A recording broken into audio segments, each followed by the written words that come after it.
देखिएगा, हमारा है चैप्टर नंबर 6। ठीक है, अगर हम देखें जो हमारा चैप्टर नंबर 6 है, ठीक है, ये चैप्टर नंबर 6 है जैव विविधता, मूल्य एवं सेवाएं। ठीक है, इसमें हमें क्या पढ़ना है, जैव विविधता के बारे में। ठीक है, जैसे शुरू में पढ़ना जैव विविधता की परिभाषा, कितने प्रकार की जैव विविधता यानी जैव विविधता के स्तर क्या क्या हैं। जैसे अनुवांशिक स्तर की अनुवांशिक विविधता होती है, प्रजाति के अकॉर्डिंग अनुवांशिक विविधता होती है जैव विविधता में, प्रजातीय विविधता होती है, परितंत्र विविधता होती है। फिर हम बात करें कि भारत में जैव विविधता के कौन कौन से क्षेत्र हैं, यानी ऐसे इलाके जहां पर भारत में सबसे ज्यादा जैव विविधता पाई जाती है। जैसे पार हिमालय के क्षेत्रों में जैव विविधता है, हिमालय के क्षेत्रों में, भारतीय रेगिस्तान में, शुष्क क्षेत्रों में सबसे ज्यादा जो जैव विविधता है पश्चिम घाट में पाई जाती है। पश्चिम घाट का मतलब समझते हो, ये जो केरल महाराष्ट्र और क्या बोलते हैं गुजरात और गोवा वाला जो इलाका है, तटीय इलाका समुद्री, इसी को बोलते हैं पश्चिमी घाट। यहाँ पर सबसे ज्यादा जीवों में विविधता पाई जाती है। ठीक है, सबसे ज्यादा। उसके बाद जैसे भारत में दक्षिणी प्रायद्वीप है, गंगा के मैदान है, पूर्वोत्तर है, द्वीप है, तट है, यहाँ पर कितनी जैव विविधता पाई जाती है। फिर हम बात करें भारत जैव विविधता हॉटस्पॉट क्या है, पूरी दुनिया में जैव विविधता के कौन कौन से हॉटस्पॉट। हॉटस्पॉट का मतलब समझते हो, यानी जहां पर सबसे ज्यादा जीवों में विविधता पाई जाती है, उसी को हम यहाँ पर क्या बोल रहे हैं, जैव विविधता के हॉटस्पॉट्स। भारत एक बहु जैव विविधता वाला देश है। जैव विविधता के उपयोगिता यानी मूल्य, प्रत्यक्ष उपयोगिता का मूल्य क्या है, अप्रत्यक्ष उपयोगिता का मूल्य क्या है, गैर उपयोगिता का मूल्य क्या है। तो ये सारी हमें जितने भी मैंने पॉइंट बताए हैं इस चैप्टर में हम पढ़ने जा रहे हैं। तो सबसे पहले जो हम पढ़ने जा रहे हैं वो जैव विविधता की परिभाषा।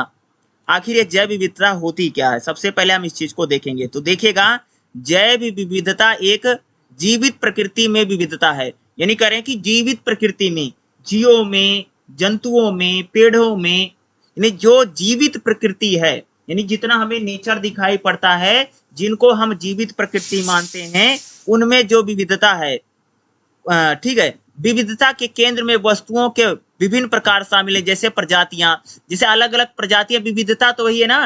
जैसे भाई आम की कई सारी प्रजातियां आती हैं, और कई सारे फलों की कई सारी प्रजातियां हैं, चावल की कई सारी प्रजातियां होती हैं। जैसे तुमने चावल सुना होगा ना, मोटा चावल होता है, बासमती चावल होता है, तो क्या है, सब सारी चावल की प्रजातियां ही तो हैं। तो इनमें हम जिस प्रकार से देखते हैं, एक मिनट रुकना भाई,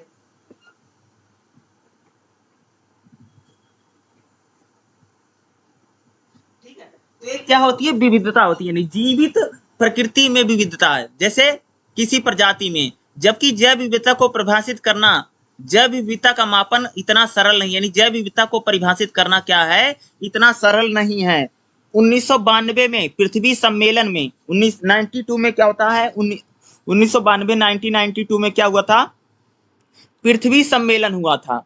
और पृथ्वी सम्मेलन कहाँ हुआ था, रियो डी जनेरियो में। याद रखना भैया, 1992 में पृथ्वी सम्मेलन कहाँ हुआ था, रियो डी जनेरियो में हुआ था। जैव विविधता को इस प्रकार से परिभाषित किया गया है। देखिएगा, यहाँ पर जैसे हम बात करेंगे, देखिए यहाँ पर क्या दिया गया है, थलीय, समुद्री और अन्य जैविक परितंत्र सहित सभी स्रोतों में रहने वाले जीवित जीवों की विविधता, पारिस्थितिक संकुल जिसका वह हिस्सा है, इनमें प्रजाति के अंदर प्रजाति तथा पारिस्थितिक तंत्र के बीच की विविधता शामिल है। भैया 1992 में रियो डी जनेरियो में यह परिभाषा दी गई थी, किसकी दी गई थी, जैव विविधता को लेकर के परिभाषा दी गई थी। तो जीवों में जो विविधता है, यानी भिन्नता, भिन्नता मतलब समझते हो, जैसे इंसान की अगर बात करूं तो इंसानों को देखो ना, तमाम तरह की भिन्नता है ना भाई, कोई मोटा है, कोई काला है, कोई गोरा है, कोई पतला है, कोई लंबा है, कोई है ना, सब में अलग है ना, वही है। अब हम बात करें जैव विविधता के कौन कौन से स्तर हैं, क्या है, जैव विविधता के स्तरों के बारे में हम यहाँ पर पढ़ेंगे। तो जैव विविधता के कौन कौन से स्तर हैं, अगर हम उन स्तरों की बात करेंगे, तो अगर आप जैव विविधता के स्तर को देखेंगे तो इसमें कौन कौन से स्तर हैं।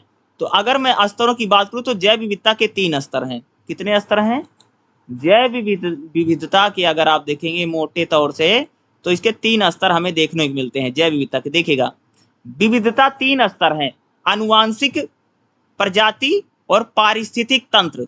आनुवांशिक मतलब समझते हैं, यानी जैसे होता नहीं है, जैसे हम वो जीन हम जिसे बोलते हैं, अनुवांशिक आधार पे विविधता होती है ना। फिर प्रजाति के आधार पर जैसे बहुत सारी प्रजातियां थी, जैसे भाई केले की कई सारी प्रजातियां हो सकती हैं, चावल की कई सारी प्रजातियां।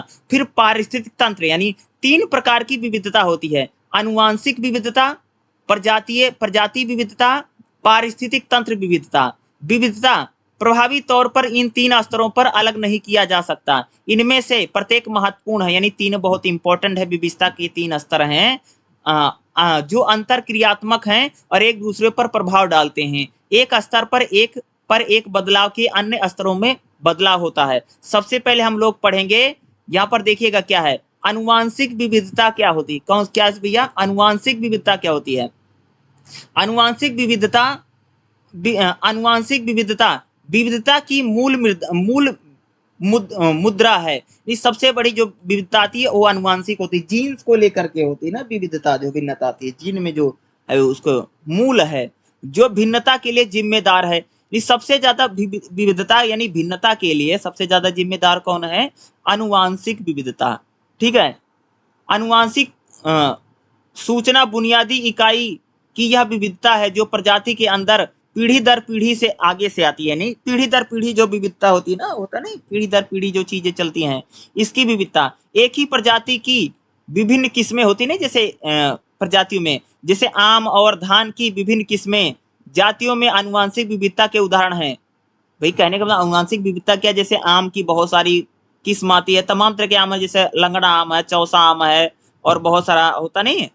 आमों में देखोगे जो जैसे सारे आम आते हैं। तो धान की भी जैसे बासमती चावल है, मोटा चावल है, इस प्रकार की विविधता अनुवांशिक विविधता। यह अनुवांशिक विविधता ही है जिसमें प्रजाति लगातार बदली पर्यावरण परिस्थितियों को अपनाती है, जैसा कि कम बारिश है पूरे वर्ष, अधिक तापमान है। यानी विविधता क्यों आती है?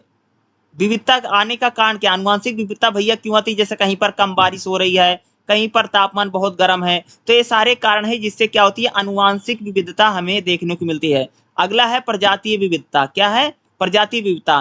प्रजाति में विविधता का अर्थ है प्रजातियों के बीच अंतर। प्रजाति में जैसे होता नहीं, जैसे अगर बिल्ली देखो तो कई प्रकार की बिल्ली है, कुत्ते देखो यानी कुत्ते होते नहीं, कई प्रकार के कुत्ते होते हैं भाई, जैसे हमारे यहाँ नॉर्मली जो गांव में है, और भी बहुत सारे डॉग्स में बहुत सारी वैरायटी है ना। यानी प्रजातियों के बीच जो विविधता है अलग अलग प्रजातियों में, घरेलू और वन्य दोनों, यह जैव विविधता कब से सबसे अधिक दिखाई देने वाला है। ये इस प्रकार की विविधता में खूब दिखाई देती है जो प्रजाति है, क्योंकि यह शब्द प्रजाति पर लागू होता है, जिसका शाब्दिक अर्थ है बाहर की ओर या दिखाई देने वाला रूप। यानी बाहर, जैसे अगर देखोगे विविधता क्या है, जैसे हम मेरे और तुम में है, जैसे तुम गोरे हो, मैं काला हूँ, तुम मोटे हो, मैं पतला हूँ। ठीक है, इस प्रकार से देखोगे तो ये विविधता हमें प्रजाति विविधता क्या है, हमें ज्यादा दिखाई देती। यही कारण है कि हम एक खास क्षेत्र और वैश्विक स्तर पर प्रजातियों के संख्या के संदर्भ में जैविक विविधता का वर्णन करते हैं। पृथ्वी पर विद्यमान वर्तमान में मौजूद होने वाली प्रजातियों के विभिन्न अनुमान है, जो लगभग 5 से 10 मिलियन के बीच है, किंतु लगभग 12.5 मिलियन का आंकड़ा सर्वाधिक व्यापक रूप से स्वीकार्य है। इसमें से लगभग 1.7 मिलियन प्रजातियों का अब तक वर्णन किया गया है। कितना? यहाँ पर देखिएगा, पृथ्वी पर जो जीवों में विविधता कितनी है, जो लगभग 5 से 10 मिलियन के बीच में है, किंतु लगभग 12.5 मिलियन का आंकड़ा सर्वाधिक व्यापक है। इसमें से 17.7 मिलियन प्रजाति। तो प्रजातियों में विविधता बहुत आती है। केवल संख्या के संदर्भ में हमारी धरती कीट और सूक्ष्म जीवों की सबसे बड़ी संख्या में पाई जाने वाली जीव के रूप में है। तो जैसे छोटे छोटे जीव हैं उनमें यानी अनुवांशिक प्रजाति विविधता बहुत पाई जाती है, प्रजाति विविधता। ठीक है, अगला देखिएगा, दुनिया में ज्ञात वनस्पति और जंतुओं की प्रजातियां। भैया स्तनधारी मतलब समझते हो, जिनका दूध निकलता है या दूध बच्चों को अपने दूध पिलाते हैं, उनको हम बोलते हैं स्तनधारी, जिनमें स्तन है। स्तनधारियों की 4500 प्रजातियां। कितनी प्रजातियां हैं? स्तनधारियों की 4500 प्रजाति है। पक्षी की 10,000 प्रजातियां हैं। कितनी? पक्षी, तमाम तरह के पक्षी होते हैं, देखा होगा ना, जैसे पक्षियों में देखोगे बहुत सारी पक्षी होते हैं ना, तो 10,000 प्रजातियां हैं। उभयचर और सरीसृप की 1200 प्रजातियां हैं। मछली की 2200 प्रजातियां हैं। मछली की 2200 प्रजातियां। ठीक है, कोशिकाओं की 4 लाख से ज्यादा प्रजातियां यानी कीटों में जो है, कीटों की 9,600 लगभग 9 लाख से ज्यादा प्रजातियां हैं, जिसमें से 60,000 भृंग हैं। पौधों की 2,70,000 प्रजातियां हैं। कवकों की 70,000 प्रजातियां हैं। जीवाणु जो है इनकी 40,000 प्रजाति जीवाणु। विषाणुओं की 5,000 प्रजातियां हैं। तो ये प्रजातियां क्या होती है, हमें बहुत ज्यादा देखने को मिलती है जीवों में जो प्रजातियां है। अगला हम बात करेंगे परितंत्र विविधता क्या होती है। अभी तो हमने प्रजाति विविधता की हमने बात की है, परितंत्र की हम बात करेंगे। ठीक है, देखिएगा, पारिस्थितिक विविधता का अर्थ है विभिन्न प्रकार के पारिस्थितिक तंत्रों के बीच में विविधता, जैसे जंतु, पौधे और सूक्ष्म जीव विभिन्न प्रजाति आपस में और उनके भौतिक परिवेश जैसे पानी और खनिज से परस्पर क्रिया करते हैं। जैसे मान लो कि खाने वाला हमने परितंत्र की बात किया था ना, तो क्रिया करते हैं किससे, जीवों के समूह और उनकी आजीवित परिवेश तथा उनके बीच अंतर क्रियात्मक, गतिशील और जटिल इकाइयां बनाते हैं, इनमें से परितंत्र कहते हैं। इन प्रणालियों में जीवन की प्रक्रियाओं का रखरखाव में मदद मिलती है जो धरती पर जीवित रहने के लिए जरूरी हैं। प्रजाति पूरी दुनिया में एक समान रूप से वितरित नहीं है। कहने को अगर देखोगे जो प्रजातियां एक समान से नहीं बटी हुई हैं। कुछ भौगोलिक परितंत्र में ऐसे उष्ण कटिबंधीय वन और प्रावल भिन्न बहुत जटिल है, इनमें कई प्रकार की प्रजातियां पाई जाती हैं। अन्य परितंत्र जैसे रेगिस्तान हो, ध्रुव के क्षेत्र हो, जैव विविधता कम है किंतु समान रूप से महत्व रखते हैं। जैसे खास तौर से रेगिस्तान हो, परितंत्र हो, यहाँ पर बहुत कम विविधता पाई जाती है। ठीक है, ऐसा माना जाता है कि प्रजाति की विविधता परितंत्र के अस्थायित्व को बताती है, अर्थात भिन्न गतिरोध की क्षमता को बताती है। बीच एक सकारात्मक संबंध है। एक परितंत्र में अधिक विविधता का अर्थ है कि प्रजातियों तथा इनके बीच अधिक अंतर क्रियाएं का एक बड़ा खाद्य जाल बनाती हैं। खाद्य जाल नहीं, खाद्य श्रृंखला। तो परितंत्र जो हमने खाद्य श्रृंखला पढ़ी थी, उसी हम खाद्य श्रृंखला की बात कर रहे हैं कि इसमें भी बहुत ज्यादा विविधता पाई जाती है। एक तो भाई आनुवांशिक विविधता है, दूसरा है प्रजाति विविधता, तीसरा है परितंत्र विविधता। जो खाद्य श्रृंखला है उसमें भी बहुत ज्यादा डिफरेंस है। होता नहीं भाई, इंसान फल फ्रूट खा रहा है, कोई मांस खा रहा है, तो इस प्रकार की विविधता खाद्य श्रृंखला में है। ठीक है, अतः किसी एक प्रजाति की हानि से स्वयं परितंत्र की अखंडता पर गंभीर परिणाम होंगे। जैसे मान लो कि परितंत्र में अगर कोई एक प्रजाति खत्म हो जाए, ठीक है, जैसे मान लो भाई कि अगर पौधे खत्म हो जाएंगे तो बहुत सारे जो पौधे को जो खाता था वो क्या खाएगा। अगर मान लो जो कीड़े मकोड़े खाते वाले जानवर हैं, कीड़े मकोड़े खत्म हो जाए तो कौन खाएगा। तो क्या है कि ये परितंत्र बहुत भी जरूरी है। ठीक है, अगला हम बात करेंगे 6.4 में। देखिएगा, 3 प्रकार की विविधता है, ध्यान रखना, आनुवांशिक विविधता, जैविक विविधता, ठीक है, सॉरी जातीय विविधता, और तीसरा है परितंत्र विविधता। परितंत्र वही इकोसिस्टम वाली जो हम बात करते हैं खाद्य श्रृंखला को लेकर के।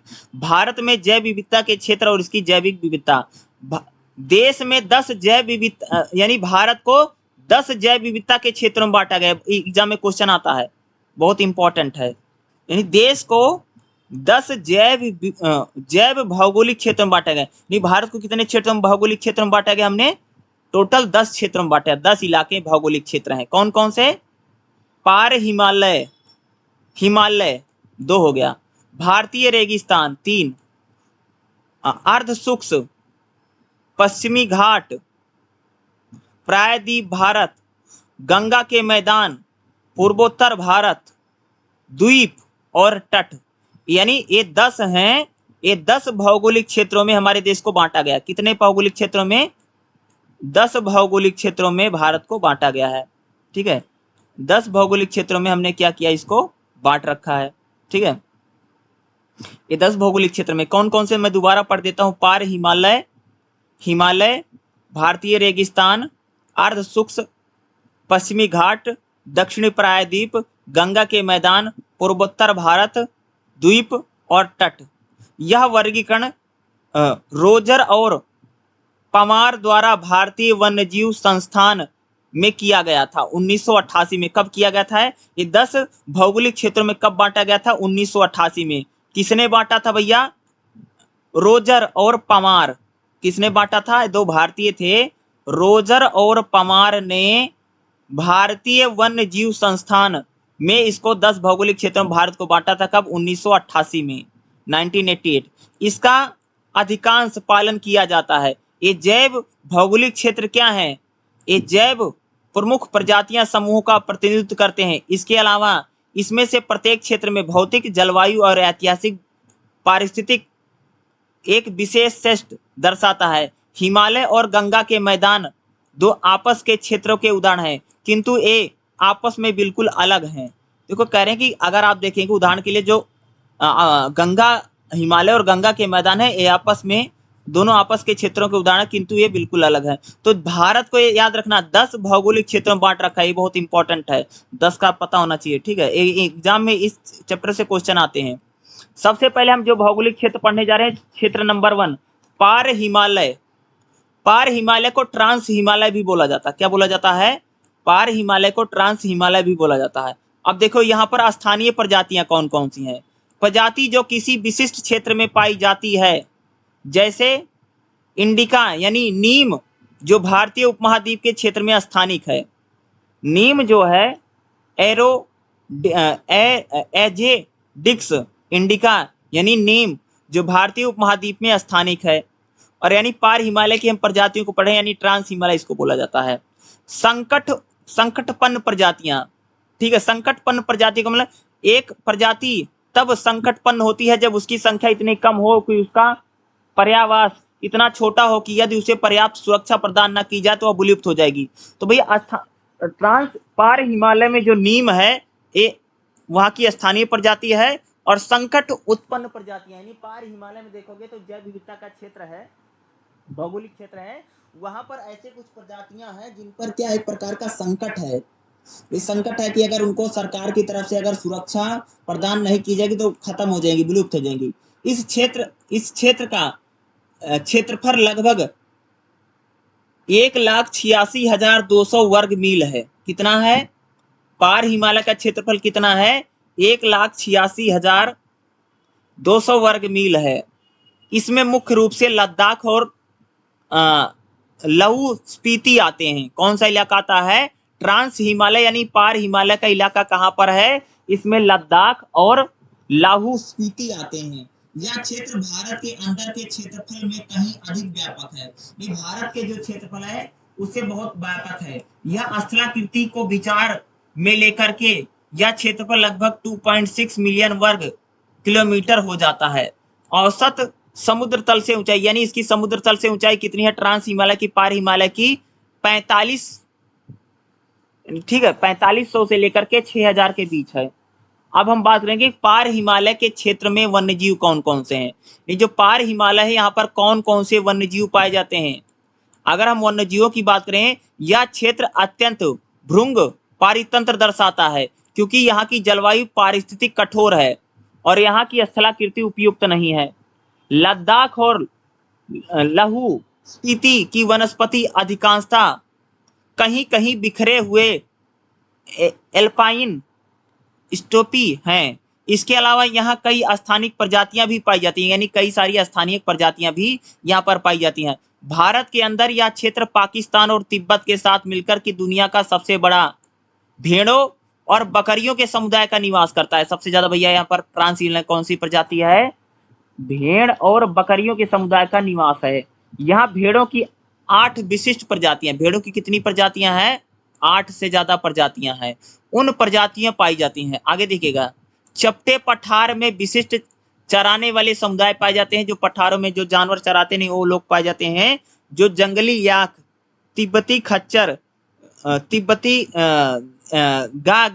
गजेल, लाइपैक्स और तिब्बती एंटीलेप, इन शाकाहारी के अलावा मांसाहारी जीवों का एक विशिष्ट समूह भी मिलता है, जिसमें तेंदुआ, भेड़िया, बिल्ली, लोमड़ी, छोटे जंतु आते हैं।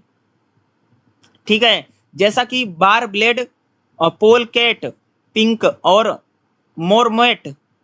इसमें से पल्स की बिल्ली इस क्षेत्र में स्थानीय जीव है। क्या बिल्ली है? पल्स की बिल्ली, बिल्ली।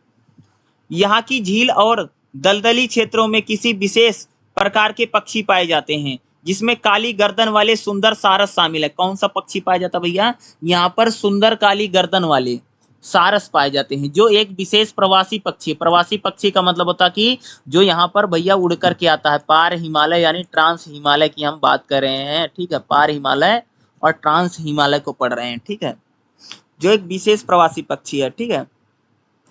यहाँ पक्षी जगत सामूहिक रूप से पक्षी समूह बनाते हैं, ठीक है। पार हिमालय, ट्रांस हिमालय। अब हम बात करेंगे हिमालय क्षेत्र को पढ़ेंगे। कौन सा क्षेत्र पढ़ेंगे?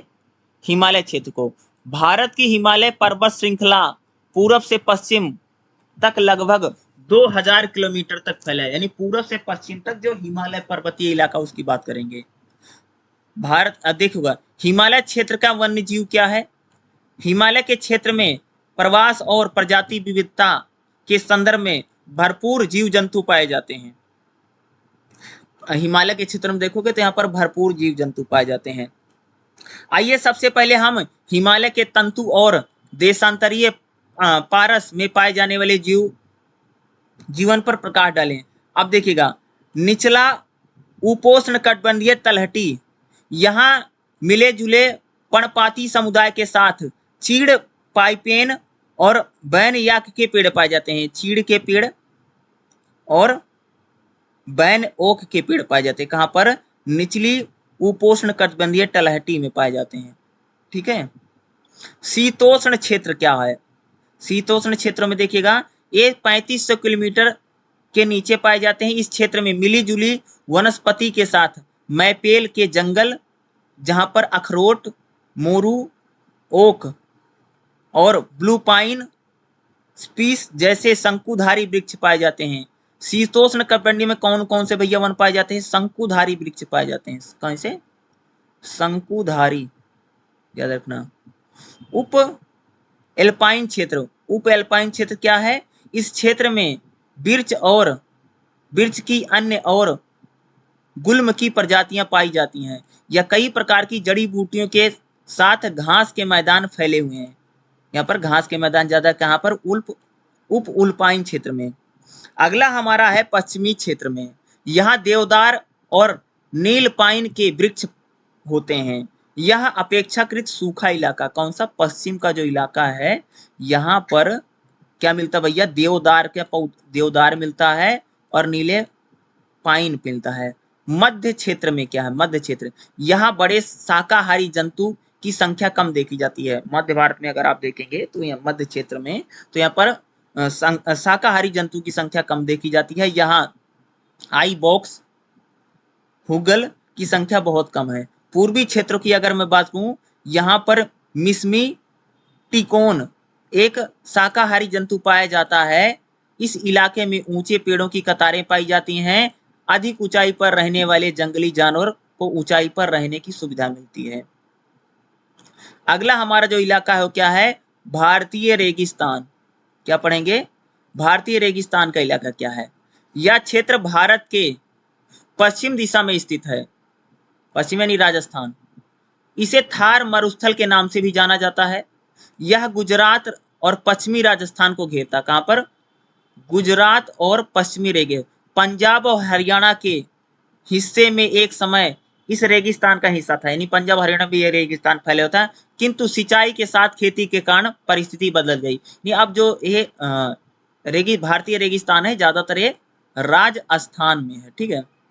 अब बात करेंगे भारतीय रेगिस्तान के वन्यजीव का। भैया रेगिस्तान में कौन कौन सा जानवर मिलता है? रेगिस्तान के क्षेत्र में वन्यजीव खास होते हैं, लेकिन इसलिए नहीं कि यहाँ इनके घनत्व में बहुत अधिक विविधता होती है, बल्कि इनका कारण है कि रेगिस्तान की परिस्थितियों के साथ इनके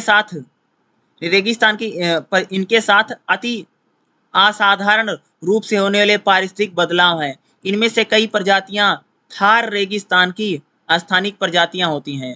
रेगिस्तान में देखोगे रेगिस्तानी लोमड़ी, रेगिस्तानी बिल्ली, ये मिलती है। दो बहुत है, रेगिस्तानी लोमड़ी, रेगिस्तानी बिल्ली। फुबारा बायस्टैंड सैंड ग्राउस प्रजातियों थार क्षेत्र के अंदर सम्मिलित हैं। भारत के रेगिस्तान में अगर आप देखेंगे तो सामान्य तौर पर कुछ पेड़ भी पाए जाते हैं, जैसे प्रोसिपिस, ये पेड़ अधिक संख्या में पाए जाते हैं। यहाँ पर रेगिस्तानी बिल्ली, फोटो भी इसमें बनाए, रेगिस्तानी बिल्ली है, बिल्कुल बिल्ली की तरह है। अगला जो हमारा इलाका है वो है अर्ध शुष्क, नहीं तो राजस्थान का तो जो हमने पढ़ा तो ये तो बिल्कुल सूखा था, बिल्कुल इसमें अर्ध शुष्क की पढ़ेंगे जहां पर वर्षा कम होती है बस खाली। इस क्षेत्र में लगभग 5,08,000 वर्ग मील के क्षेत्र में हमारे देश में कुल क्षेत्रफल का 15% हिस्सा है अर्ध शुष्क है। यहाँ घास की अनेक प्रजातियां, कुछ स्वादु झाड़ियां पाई जाती हैं जो अन्य वन्य जीव की अनेक प्रजातियों के लिए रुचिकर हैं। अर्ध शुष्क का मतलब यानी जहां पर बारिश कम होती है उसी इलाके को बोलते हैं। अर्ध शुष्क क्षेत्रों में वन्य जीव कौन के यानी जानवर कौन कौन सा मिलता है? इस क्षेत्र में पश्चिमी एशिया के साथ मजबूती जैविक संबंध दिखाई देता है, जो प्रधान रूप से भारत से पाकिस्तान, ईरान, मध्य पूर्व, उत्तरी अफ्रीका के साथ यहाँ पर पाए जाने वाले कई पेड़ों में अफ्रीका के साथ बंधुता दिखाई देती है। उदाहरण के लिए कोशिका प्रजाति देखें, यहाँ पर पाए जाने वाले जंतुओं में बड़े लार्वी वर्षा, ब्लैक वेल, चैंसिंग गैच और नीलगाय शामिल है। यहाँ पर नीलगाय वाले ज्यादा पाई जाती है। कौन कौन सा भैया जानवर ज्यादा पाए जाते हैं?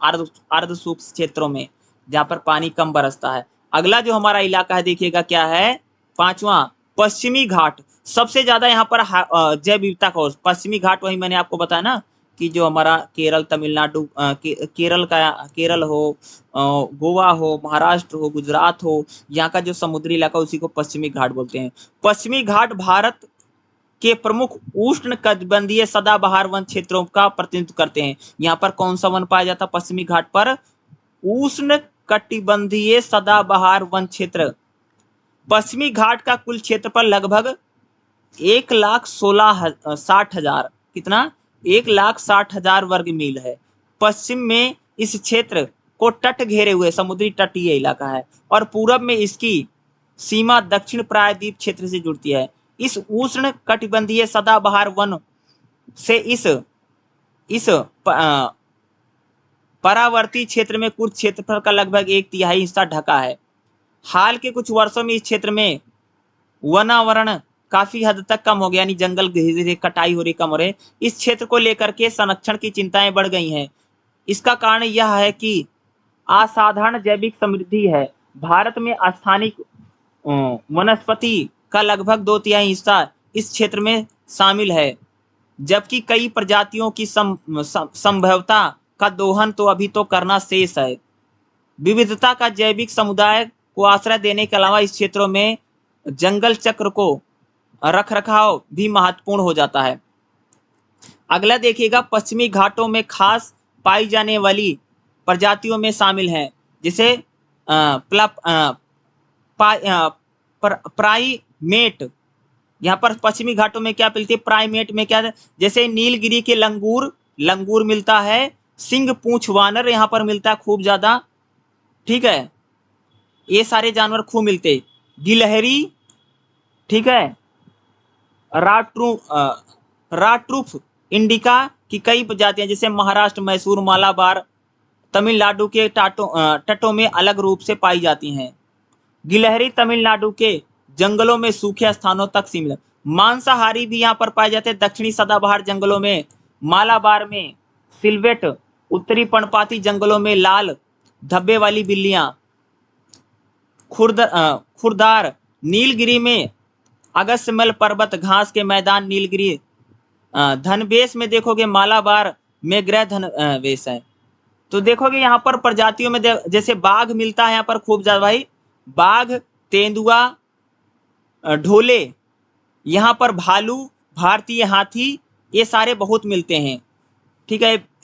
जैसे यहाँ पर ये सारा बहुत मिलता है, खासतौर से पश्चिमी घाटों में ये जानवर हमें बड़ी संख्या में मिलते हैं, जो मैंने नाम बता, नाम याद रखना, ठीक है। अगला हमारा छठा है दक्षिणी प्रायद्वीप।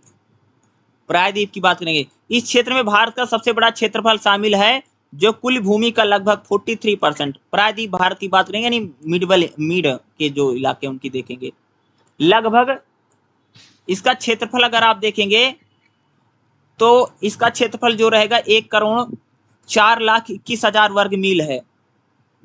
ठीक है, इस क्षेत्रफल के बड़े हिस्से में मनुष्य बहुत अधिक संख्या में रहते हैं। दक्षिणी प्रायद्वीप में अगर आप देखो तो इंसानी यानी बसावट बहुत ज्यादा है, फिर भी कुछ वन क्षेत्र मौजूद है, खास तौर पर मध्य प्रदेश, महाराष्ट्र और उड़ीसा में। दक्षिण प्रायद्वीप का इलाका कौन सा है? मध्य प्रदेश, महाराष्ट्र, उड़ीसा। यहाँ पर लोगों की बसावट ज्यादा, लेकिन फिर भी कुछ जंगल है, खास तौर से मध्य प्रदेश, उत्तर प्रदेश में। इस क्षेत्र में पर्णपाती वन, कांटेदार जंगल, विखंडित झाड़ियां पाई जाती हैं। पूर्वी तटों में अर्ध सदाबहार जंगल के छोटे इलाके, आंध्र प्रदेश, तमिलनाडु के मैदानों के किनारों में सूखे सदाबहार जंगलों की कांटेदार झाड़ियां पाई जाती हैं। जंतु प्रजातियां इस क्षेत्र में बहुत अधिक फैली हैं। उदाहरण के लिए चीड़, संभल, नीलगाय, चौसिंग, बाकट बीड आदि गौर। कुछ प्रजातियां जिसमें ब्लैक बक, खुजले सूखे क्षेत्रों में सम्मिलित है। यहाँ छोटी विशिष्ट प्रजातियां भी पाई जाती है, उदाहरण के लिए जैसे हाथी पाया जाता है। बिहार, उड़ीसा, कर्नाटक, तमिलनाडु में जंगली भैंसे, उड़ीसा, मध्य प्रदेश, महाराष्ट्र में संगम के तट पर छोटे क्षेत्रों में मिलते हैं। अगला जो हमारा 7वां इलाका है जिसको हम पढ़ने जा रहे हैं, गंगा के मैदान के, यहाँ पर जैव विविधता को लेकर के पढ़ेंगे। इस क्षेत्र को दुनिया का सबसे अधिक उपज वाला क्षेत्र है। गंगा यमुना का जो मैदान है सबसे ज्यादा भाई उपजाऊ इलाका है। यहाँ घनी तथा बढ़ती हुई मानव आबादी का आधार प्रदान करते हैं। यह लगभग 3,59,000 वर्ग मील का क्षेत्र है। इस अधिकांश इलाके में कोई मूल वनस्पति नहीं पाई जाती है, क्योंकि इस क्षेत्र में अधिकांश हिस्से में खेती होती है। तो गंगा के मैदान है, यहाँ पर वनस्पति, पेड़ पौधे नहीं मिलता है, क्योंकि यहाँ पर ज्यादातर खेती होती है। गंगा के मैदानों में वन्यजीव कौन है? यहाँ पर नीलगाय, ब्लैक बर्ड, चिंकारा, छोटी आबादी पश्चिमी घाटों में सघन खेती के इलाकों में पाई जाती है। नमी युक्त क्षेत्र, नदियों में जैसे मगरमच्छ, घड़ियाल की आबादी पाई जाती है। गंगा में डॉल्फिन मछली, 20 से अधिक प्रजातियां, मीठे पानी के कछुओं की बड़ी संख्या में पाई जाती हैं। अगला जो हमारा है 8वां क्या है? पूर्वोत्तर भारत। पूर्वोत्तर भारत यानी हम उसकी बात करें, बोलिए। हेलो, 10 मिनट बाद? अच्छा ठीक है।